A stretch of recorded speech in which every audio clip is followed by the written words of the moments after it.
Mi nombre es Lorena Remacha, como bien ha dicho Laura, soy consultora de comunicación en la arquitectura y hoy tengo el placer de moderar esta mesa redonda con la que vamos a poner un broche final a esta jornada tan interesante. Para esta mesa me acompañan Dolores Huerta, directora general de Green Building Council España, Manuel Enríquez, presidente de la Asociación de Sostenibilidad y Arquitectura, y Daniel Diedrich, socio de DMDV Arquitectos. Bueno, en primer lugar, me gustaría que os presentaseis un poquito más y nos contéis un poco en qué estáis ahora mismo. Podéis empezar quien queráis. Por ejemplo, Dolores, haz los honores.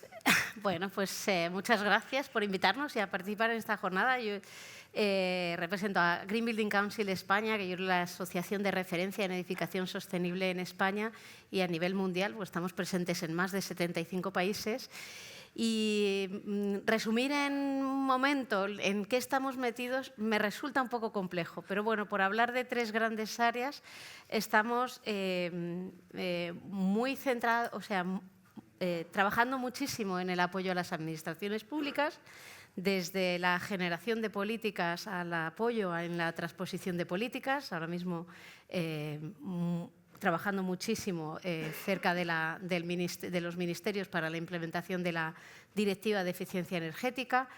Tenemos otra parte de trabajo muy importante basada en la comunicación, en la divulgación, en la generación de documentos y de informes que apoyen precisamente toda la transformación del sector, y en ese sentido pues hemos estado trabajando en una hoja de ruta para la transformación de la descarbonización de todo el sector de la edificación, con su derivada en un informe sobre cuál es la huella de carbono de los edificios en España.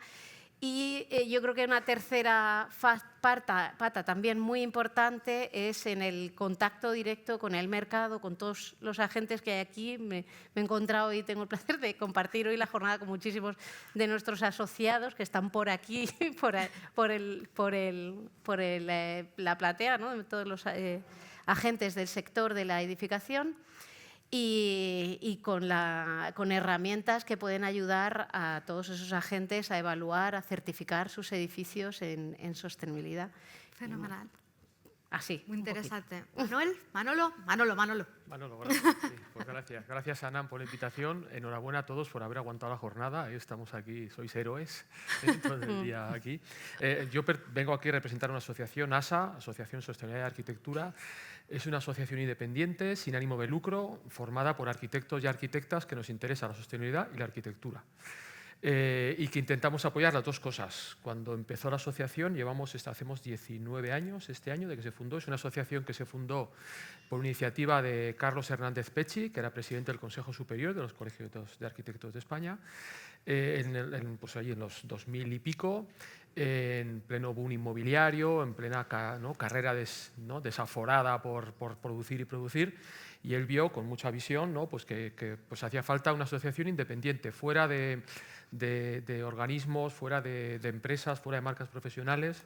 Y entonces pues ASA hace un poco eso, como decía Groucho Marx, ¿no? Como partimos de la nada, pues somos independientes y podemos opinar y apoyar lo que realmente nos parece a la gente que estamos en ASA más interesante, ¿no? Entonces, en esa labor pues hacemos lo que podemos. Como te digo, es una asociación que es eso, sin ánimo de lucro, con lo cual a donde llegamos, y estamos ahora mismo implicados formamos parte de grupos de trabajo ¿no? Con GBC, pues con el Plan Nacional de Rehabilitación, pues estamos en un par de mesas en esos grupos de trabajo, participamos también con ministerios en análisis de normativas.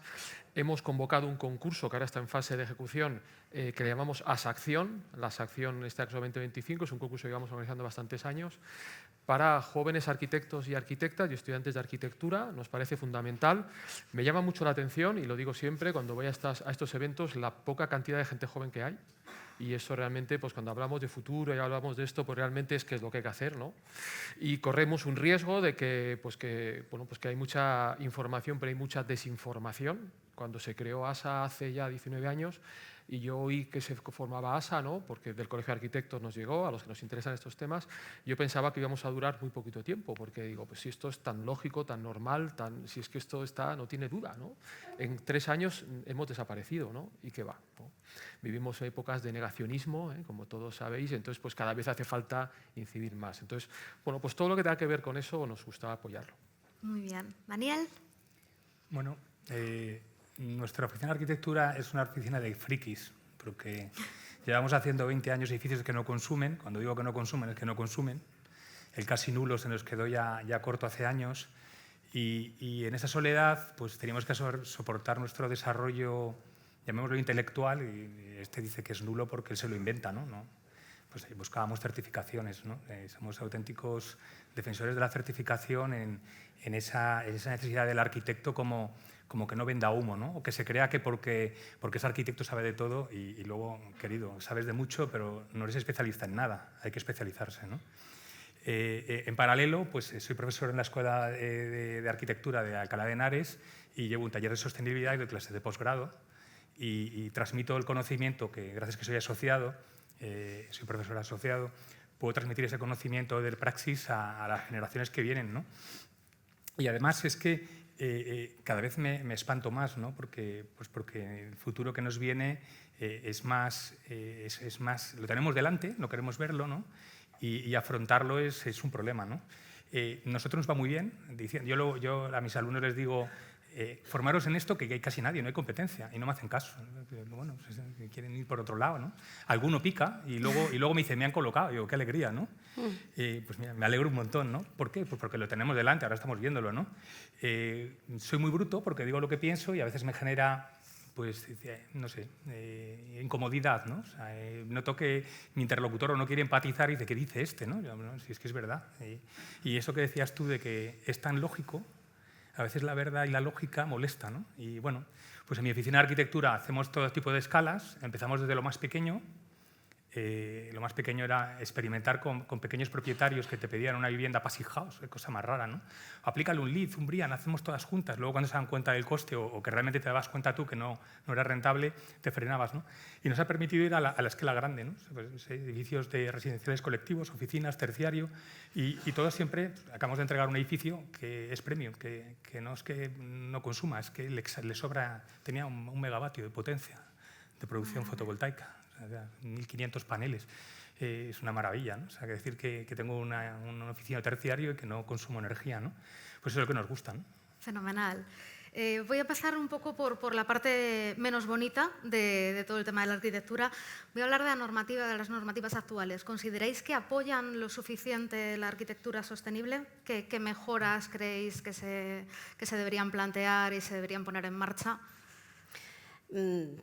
El mundo de la normativa, a mí me ha encantado cuando el compañero de Virae ha dicho este código técnico, ¿no? Que se escribe en un folio.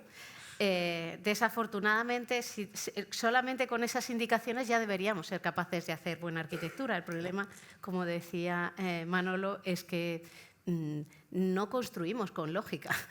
Construimos y el marco reglamentario tiene una virtud y es que tiene unos mínimos y una parte mala, que es que tomamos esos mínimos como lo único que se puede hacer. Entonces, si el marco reglamentario fuera solo una referencia y realmente como profesionales y como arquitectos fuéramos capaces de hacer buena arquitectura, fuera más allá del cumplimiento del obligatorio y buscara realmente todo lo que se puede sacar de sostenibilidad de la edificación, pues yo creo que no haría falta casi renovaciones del marco reglamentario. Dicho eso, ahora mismo estamos en plena transformación del marco reglamentario. El Código Técnico en 2026, que es pasado mañana, presentará un nuevo documento básico de sostenibilidad en el que se incluye por primera vez todo esto que hemos estado oyendo esta mañana de huella de carbono, visión de ciclo de vida, y es la punta de entrada para otros indicadores que llegarán más allá, que llegarán en una segunda fase seguramente. Esperemos que el agua se introduzca, que la circularidad se introduzca o que la protección de la biodiversidad incluso pueda estar embebida en los reglamentos, no para hacerlos más complejos, sino para hacernos reflexionar a todos los arquitectos cada vez que construimos que el impacto de la edificación es amplio y variado y va incluso más allá que el cambio climático.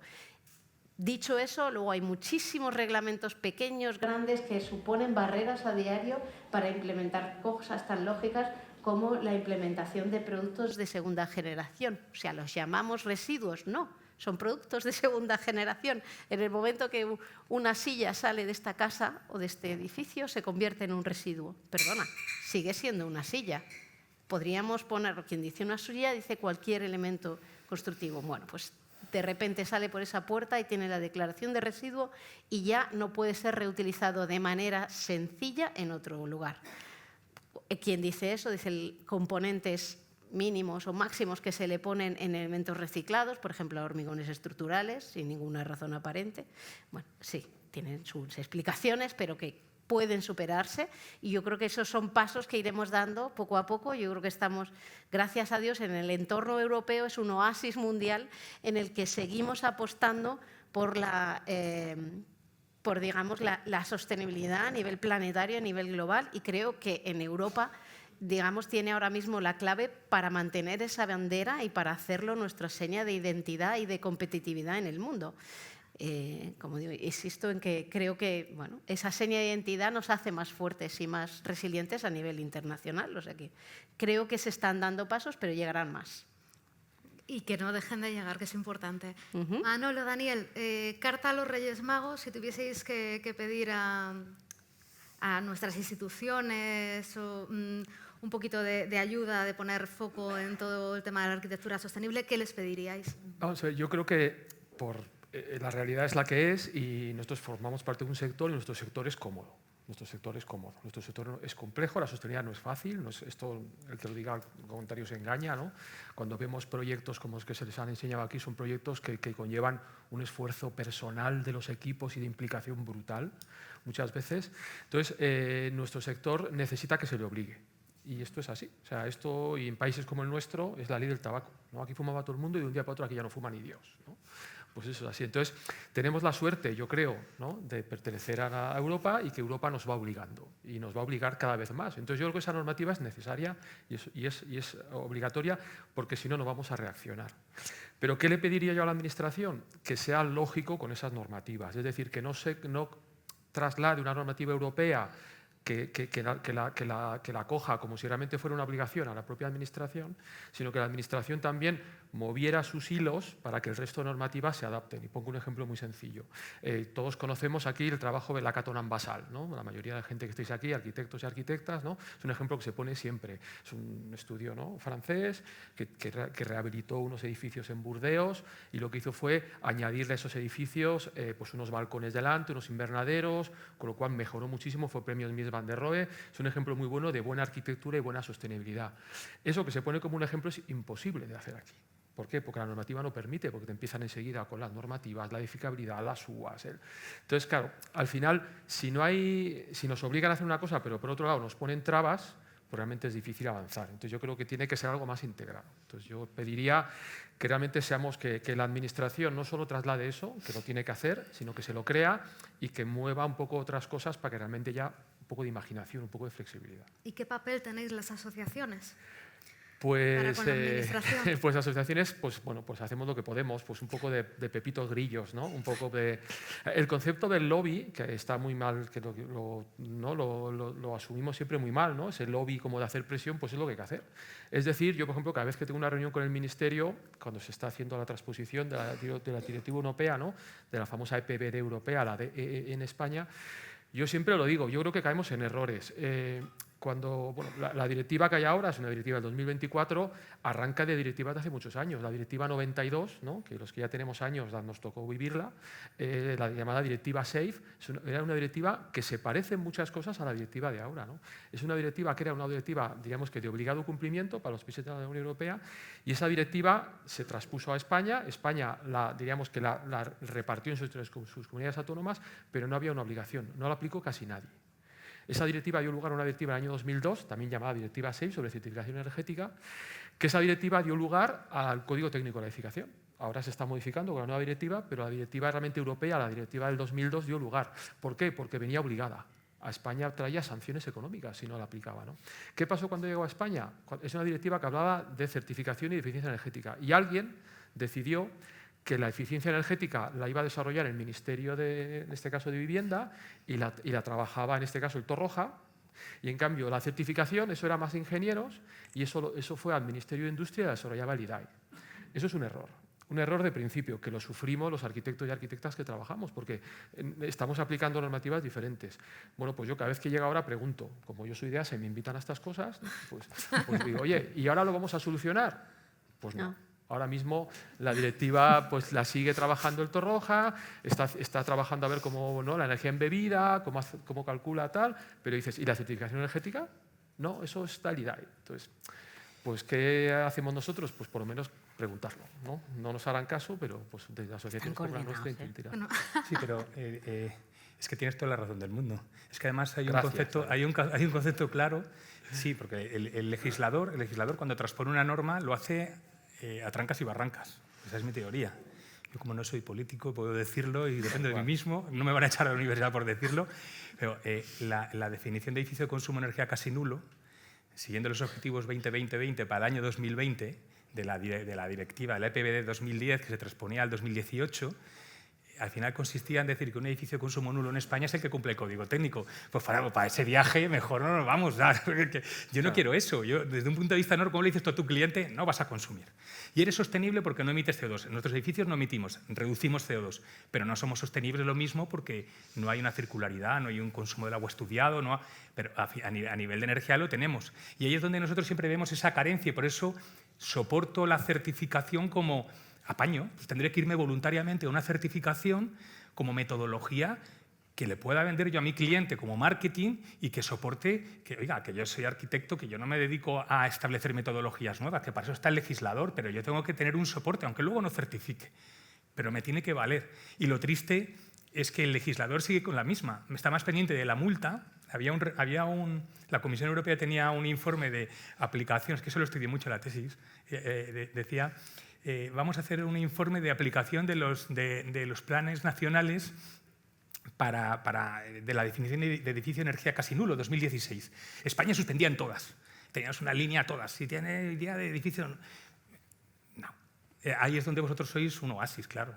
Pero tú también, no es libre ninguno, ¿no? Bueno, hoy no va a ser por romper una lanza en favor de los ministerios que están intentando transponer la directiva, pero como estoy trabajando muy cerca de ellos y les estamos ayudando precisamente a diseñar un proceso participativo para que no vuelva a ocurrir que la normativa se desarrolle a espaldas del sector, sino que pueda recibir todo el input de quien sabe, quien trabaja con la sostenibilidad a día de hoy. El Ministerio presentó en enero la iniciativa ARCE 2050. Yo es la primera vez que en vez de decir voy a tener que transponer una directiva, dice voy a hacer un proyecto de aquí al 2050 para conseguir descarbonizar los edificios en España. Yo sé que puede parecer muy frívolo, pero que un ministerio se tome la descarbonización como un proyecto bandera de su legislatura es una cosa revolucionaria. Digo, porque llevamos 20 años trabajando y siempre ha sido como a última hora, 10 años para transcribir esa definición del edificio de energía casi nula. Esto no puede volver a pasar. Pero en vez de trabajar de espaldas, o sea, el ministerio normalmente lo que piensa es que el sector lo hace fatal, que lo sepáis. Y nosotros pensamos que el ministerio lo hace fatal. ¿Por qué? Porque no nos sentamos en una mesa a hablar y decimos lo que hacemos cada uno fatal y lo que podemos hacer cada uno. ¿Por qué no podemos sentarnos en una mesa a decir ese instrumento que tiene tantísimos fallos, que es el certificado de eficiencia energética, pero que bueno o malo es el instrumento que tenemos? Es el que hay. ¿Cómo podemos hacer para mejorarlo? Y hacerlo realmente un instrumento útil para todos, porque no nos lo tomamos en serio los arquitectos que los hacemos, el sector inmobiliario que los encarga y los paga, el ciudadano que tiene que ver la información e interesarse por ella y ponerla en valor. Pues eso parte por sentarnos en una mesa y decirnos cada uno a la cara todo eso que no nos gusta de lo que tú estás haciendo, de lo que yo estoy haciendo, y ahí igual encontramos una solución, porque si no, seguiremos trabajando cada uno de espaldas al otro y llegando a puntos pues, como los que tenemos a día de hoy. Vamos a intentar a ver si podemos derribar un mito. Venga. ¿Consideráis que es posible construir de una manera sostenible sin incrementar significativamente los costes? Y otra pregunta a colación. ¿Cómo se podría trasladar esa visión a lo que es la sociedad, porque en realidad tú preguntas a alguien que no esté vinculado con la arquitectura, con la sostenibilidad, y dices, uy, certificación energética A+, y dicen aerotermia, y la gente pone cara de susto, esto es muy caro. Bueno, aquí hay un problema de base y es cómo valoramos las cosas, ¿no? Hay valores tangibles, hay valores intangibles, hay millones de externalidades y hay riesgos a futuro. En un análisis de coste de ciclo de vida, igual que se hace el análisis de ciclo de vida, se hace el análisis de coste de ciclo de vida, empiezan a aparecer muchísimos ahorros y tangibles que hacen de un edificio sostenible que, digamos, sea viable económicamente. Pero es que si además le ponemos al no sostenible todas las externalidades que está causando, de daño al medio ambiente, e incluso menos salubridad para las personas, entonces los números empiezan a cambiar. Si además le pones el riesgo a una inversión no sostenible de exposición al cambio climático y sus derivados, exposición a una reglamentación cada vez más exigente que probablemente te diga que estás fuera de mercado dentro de 10 años. Entonces los números salen de otra manera. Pero ese análisis, que es complejo, normalmente a un inversor, ahora los inversores en realidad sí que lo están teniendo en la cabeza y de hecho exigen certificaciones. Yo que soy muy fan de las certificaciones, como decía él, porque lo que no se puede medir no lo puedes probar. Ojo que también las certificaciones tienen que ser de calidad y no ser meros informes acreditativos, sino bueno, ayudar realmente a sacar el valor y a sacar los datos más certeros posibles. Pero con ese planteamiento, lo que no es viable económicamente es la insostenibilidad. Ahí lo dejo. Yo, en esa línea, hay que ser un poco con esto rigurosos, por decir así, ¿no? Un poco, ¿por qué? Porque realmente caemos también en un posible peligro que nos pensemos que para que algo sea sostenible tiene que ser edificios como los que hemos visto hoy. Claro, eso es un poco también un riesgo. ¿Por qué? Porque si no está en madera y está en un sitio buenísimo y está rodeado de viñas ¿no? y es espectacular, no. Realmente, si somos serios con esto, lo importante de la sostenibilidad, y lo dije el año pasado, que me tocó también, me invitaron, ¿no? Aquí, agradezco, es el multiplicador. Es el multiplicador. Si somos serios con esto, lo importante es el multiplicador. Entonces, la sostenibilidad no se consigue y no se va a conseguir haciendo edificios así, porque no se va a poder.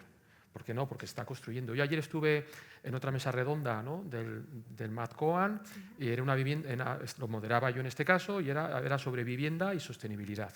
Y se presentaban 3 ejemplos de viviendas, de proyectos de viviendas. Los 3 eran vivienda social, vivienda de alquiler, de regímenes muy baratos, organizados por empresas públicas y se están construyendo.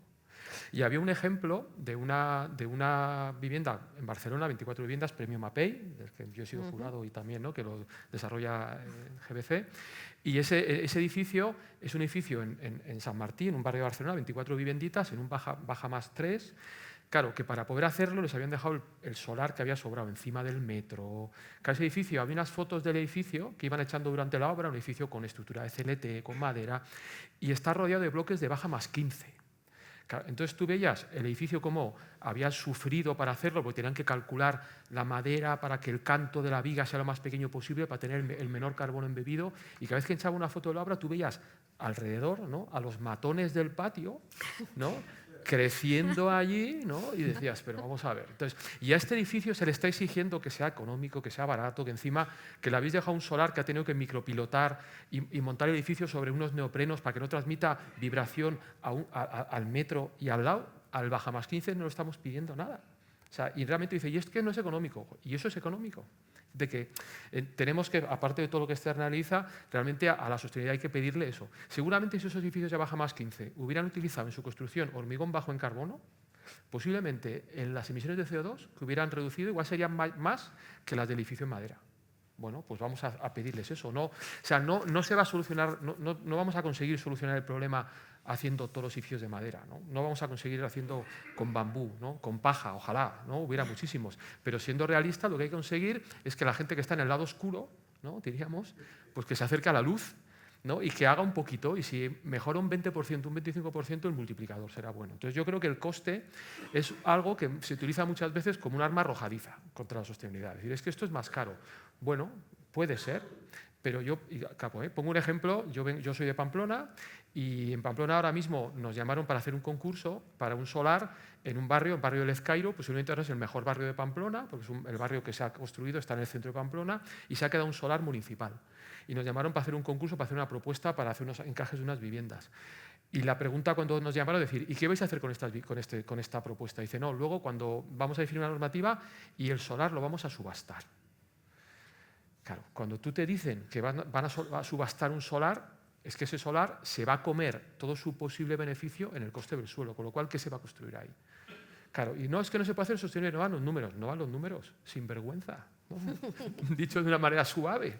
Es decir, entonces, ya no los vamos a presentar. ¿Cómo que nos vais a...? Pues no, porque es que eso no es la manera de hacer las cosas. Te estás comiendo ese dinero, ese 5%, 10%, 15%, depende de lo que hagas, ¿no? Ese incremento que hay que ser realistas que puede haber, pero es que te has comido un 45% en el solar, sacando un solar municipal a subasta. O sea, entonces, del coste hay mucho que hablar. Al inicio de la mesa has hecho un apunte muy interesante, Dolores, acerca de la reutilización de los materiales. Daniel, ¿tú consideras que es posible la reutilización de materiales en proyectos de gran escala? Sí, lo es, pero si estoy diciendo que sueño por una metodología común, pues europea, miro levels, es lo que es level de sobra, pero me busco una metodología común en cualquier aspecto, energía, sostenibilidad, lo que queramos, incluso resiliencia, o lo tienen en Estados Unidos por si viene un huracán fuerza 5 y tira un edificio. Siempre hay algo que tiene una metodología como obrar, ¿no? El técnico tiene que tener un apoyo. Si busco eso, pensar en que vamos a hacer una circularidad de un material dentro de 50 años me parece un tanto frívolo, ¿no? Porque sí, hay que considerarlo, pero es que todavía estamos en un estado muy precario. Es decir, podemos hablar grandilocuencias. A colación de lo que contabas tú, una empresa de formación me llama para dar una clase y yo empiezo a hablar de la madera, porque ahora el mantra es la madera, que hay que hacer todo en madera para estar bien posicionado. Y se me ocurrió decir, hombre, si yo la madera la traigo de Balsaín o de Pamplona, tiene un pase, ¿no? Pero es que me hablaban de la madera y venía de Escandinavia, de Finlandia, venía. Y digo, pues lo que contaminan esos camiones no está en los escritos. Y se me ocurrió decirlo y resulta que medio foro eran de una empresa maderera que lo traían de Escandinavia, casi me linchan, claro. Pero por decir una verdad, ¿no? Decía, pero ¿quién es el cafre que trae madera? Y todos levantan la mano y Dios, me voy de aquí y no he dicho nada, ¿no? Esa es la cultura que yo pido, y esa es la parte de... ¿Realmente estamos hablando de un juego limpio o de un juego de apariencia para ponernos una pátina de sostenibles o de que lo hago bien y queda bien y bueno, ya nadie se va a enterar, ¿no? Estamos en ese riesgo, ¿no? Y la reutilización, pues sí que puede valer, claro, que no quiere pensar en circularidad en los materiales, ¿no? Y luego, además, en cualquier acción de sostenibilidad, que pueda ser a través de la sostenibilidad pura, que considera la energía o solo la energía, no tiene sentido si los costes del proceso son mayores que el ahorro. Si los costes del proceso para obtenerla son mayores, ¿de qué nos sirve ser sostenible? De nada, estamos mintiendo. O sea, siempre tenemos que intentar ahorrar y ser más sostenibles a menor coste. Si no, nos olvidamos de sostenibilidad y no hacemos nada, es mejor. O sea, no pasa nada. Estoy seguro que buscar la sostenibilidad en un búnker militar no tiene sentido, ¿no? O sea, yo creo que no, porque igual que hay usos, o sea, buscar la rentabilidad de una línea férrea a Teruel no tiene que existir porque tiene derecho a ese servicio público tanto como el de Barcelona, ¿no? En de Barcelona sí lo puedes buscar, pero es que hay cosas que tenemos que primero bajar el nivel, pensar lo que somos y dónde estamos y luego intentar pensar en eso. Pero claro, si me falta esa metodología y esa normativa que me obligue, entre comillas, a pensar en ello, ¿para qué quiero llegar yo a pensar lo que va a ocurrir dentro de 40 años? Pues sí, yo lo aplico, pero hablarlo a la masa puede intentar hacer trampas al solitario. Creo que quedó claro. Pues yo creo que con las aportaciones tan interesantes que habéis hecho, a ver si nos escuchan un poco los de arriba, nos ponemos las pilas y continuamos por el camino que creo que vamos en dirección correcta. Me gustaría daros las gracias. Terminamos aquí, que vamos un poquito ya con ganas de tomarnos algo y poner en común todo lo que ha habido hoy en el evento. Muchísimas gracias. A vosotros.